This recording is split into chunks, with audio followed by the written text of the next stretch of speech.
ചേട്ടാ ചേട്ടാ, ഇന്നൊരു ദിവസമല്ലേ, അവധിയല്ലേ, എന്നെ ഒന്ന് സിനിമയ്ക്ക് കൊണ്ടുപോവാ, കഷ്ടമുണ്ട്. എൻ്റെ അഞ്ചു, നീ അവനൊരിച്ചിരി സ്വസ്ഥത കൊടുക്ക്. ഒരു ദിവസം അവധി കിട്ടുമ്പോൾ തുടങ്ങിക്കോണം, അവിടെ പോണം ഇവിടെ പോണം. എടി നീ ഇവിടെ ഉണ്ടു ഉറങ്ങി സൂഹിക്കുമ്പോഴേ എൻ്റെ കൊച്ചു ജോലിക്ക് പോവുക. എടി അവൻ ആകെ ഒരു അവധി ദിവസം കിട്ടുമ്പോൾ അവനൊരു സ്വസ്ഥത കൊടുക്ക്. ഇങ്ങനുണ്ടോ പെൺപിള്ളേര്? ഭർത്താവിനോട് ഇച്ചിരി സ്നേഹവും ആത്മാർത്ഥതയൊക്കെ കാണിക്ക്. ഇന്ന് ജോലിക്കൊന്നും പോകണ്ടല്ലോ മോളെ അവന്. മക്കളെ, നിങ്ങളൊരു സിനിമയ്ക്കൊക്കെ പോടി. ഇല്ലെങ്കിൽ നീ ഇങ്ങോട്ട് വാ. ഓ പിന്നെ എന്തോന്ന് ക്ഷീണം. എടി മലമറിക്കുന്ന ജോലിയൊന്നും അല്ലല്ലോ അവന്, ബാങ്കിലെ ജോലി തന്നെയല്ലോ.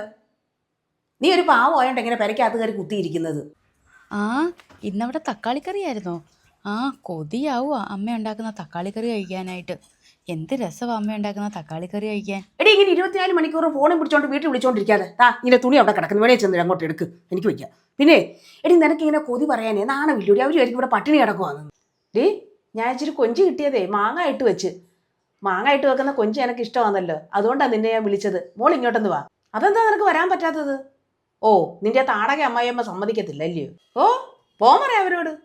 പിന്നെ സ്വന്തം അമ്മ വെച്ച് ഇച്ചിരി കൊഞ്ചും മാങ്ങാൻ കഴിക്കാൻ വരാൻ സമ്മതിക്കാത്ത ഏതമ്മായി അമ്മയാടി? നീ ആരെയാ മേടിക്കുന്നത്? ആ ശരി ശരി, വെച്ചേര.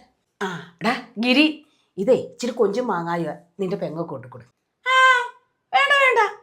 ഡേ, നിനക്ക് എൻ്റെ പെങ്ങടെ വീട്ടിൽ പോയാലേ നിനക്ക് ഒറ്റയ്ക്ക് പോകാൻ വഴി അറിയത്തില്ലൂടാ. ആ, അല്ലെങ്കിലേ ഞാനും കൂടെ വരാം.